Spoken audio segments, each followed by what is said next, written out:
Officials in the US say they are confident that a ceasefire deal between Israel and Hamas will go through, despite a delay after Israel accused Hamas of trying to alter the terms of the agreement.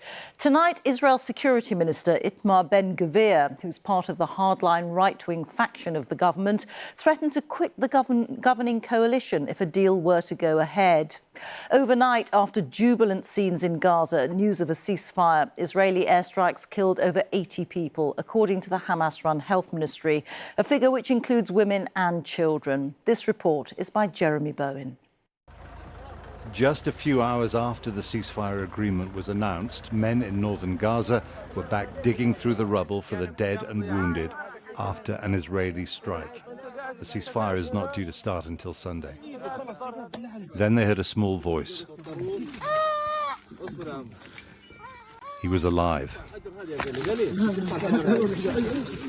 Strong enough to wave for help. His name is Asad Fadl Khalifa. His parents, sister, aunt and uncle, we're told, were killed in the strike. He's 3 years old. His mouth was full of gravel and dust. He was trying to pull it out himself. We went to Nablus on the West Bank, the other side of the occupied Palestinian territories, to try to assess the mood. Israel won't let us into Gaza. Nablus is a Palestinian city with a long history of resistance to the Israeli occupation. It's a toy gun. Down the street, the faces of men killed using real guns to fight Israelis, some from a militia known as the Lion's Den. Heroic martyrs here, terrorists as far as Israel is concerned. Amma has a stall selling sweet corn. Peace is difficult because you need to go back to the religion and doctrine.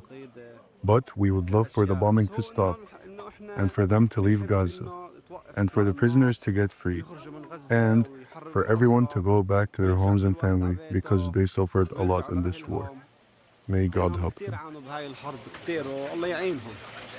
At her stall, Amina is desperate for the ceasefire to work. It affected us a lot here, both financially and mentally.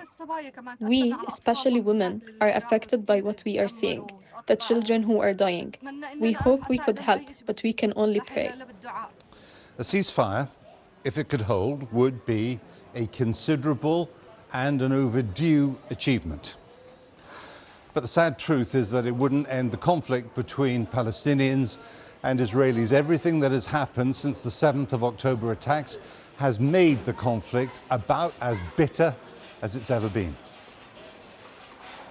Just outside Nablus is the Jewish settlement of Kedumim, home to leaders of the settler movement.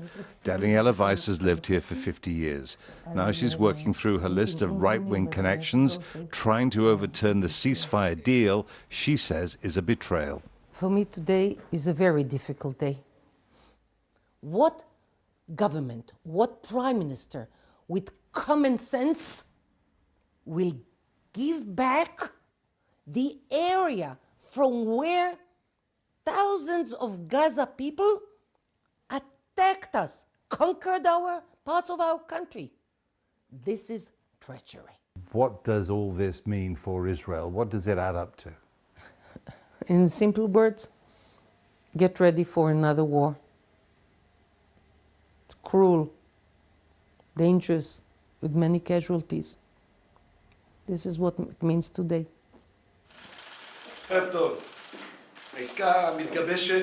Itamar Ben-Gvir, Minister of National Security, shares her views, threatening to resign if the ceasefire is ratified. It is a reckless deal, he said, that releases hundreds of murderous terrorists, allows thousands of terrorists back to northern Gaza, and erases what he called the war's achievements. Ben-Gvir stalked off with supporters from his party, Jewish Power. Ultra-nationalist opposition to the ceasefire is a major political problem for Benjamin Netanyahu. Outside his office, Israelis who want to bury the ceasefire deal held a fake funeral. They want the Prime Minister to keep his promise to destroy Hamas and rescue all the hostages.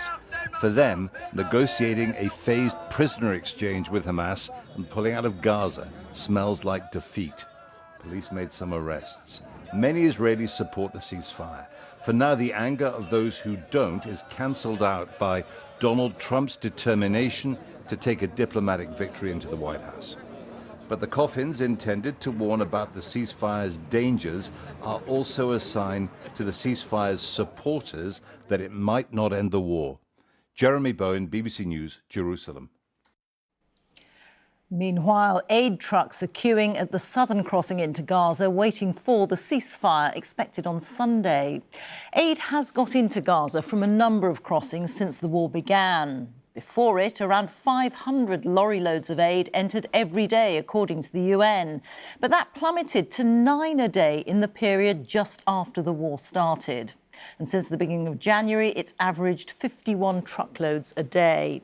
The ceasefire deal allows for 600 lorry loads a day. Our correspondent Fergal Keane has been travelling with an aid convoy from Jordan, which has now been stopped at the Israel border. Help is coming. Down along the valley, the biggest aid convoy since the war began. Solidarity from the Kingdom of Jordan. In 2 deliveries, 120 trucks on the road to Gaza. From a country that is home to many Palestinians.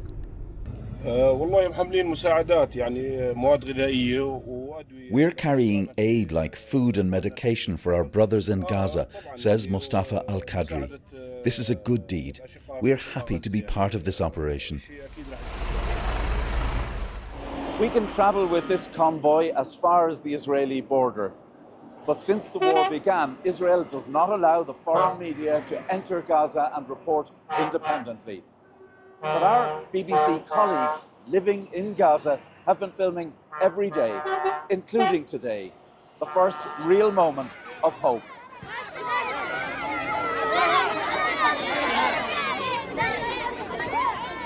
They're waiting for today's meagre charity. Little wonder that tired tempers fray when you've lived this struggle every day.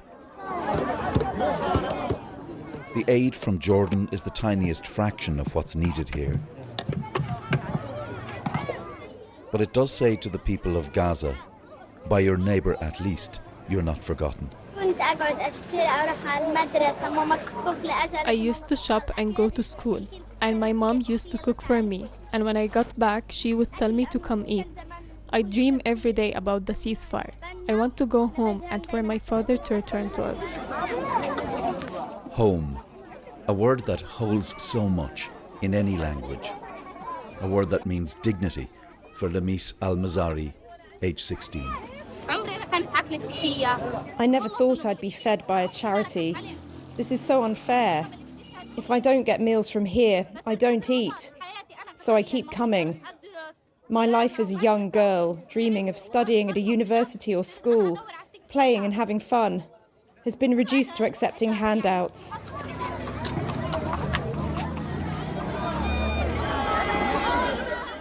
Nearly 2 million people are dependent on aid here. Less than 3 hours drive away in Jordan, some of what they need. But when will it arrive?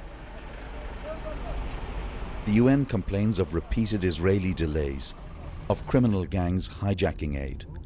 The convoy we followed is still waiting to be allowed cross into Israel. Fergal Keane, BBC News, Jordan. Let's go back to Jeremy, who is in Jerusalem for us. And Jeremy, the question everyone's asking, will this ceasefire still start on Sunday? Well, I think the people in Gaza certainly hope that it will after the severity of the bombing that they've endured since the announcement came. I think one question that has to be asked is the degree to which the Israelis had a strong military rationale for that level of bombing and killing, or whether it was more about sending a political message to those right-wingers in Israel who feel that they are effectively surrendering rather than sealing the victory that they want over Hamas. As for the wider ceasefire, yeah, I think that there's every indication that it will be ratified and it will start. But the important thing to remember about it is it's a ceasefire of phases. So the first one, 42 days, 6 weeks. In that phase, there'll be 33 hostages released, prisoner exchanges, and the beginning of an Israeli withdrawal. Now, the difficulty will be getting to the next stage, the second stage, which is all about ending the war and ultimately pulling Israeli troops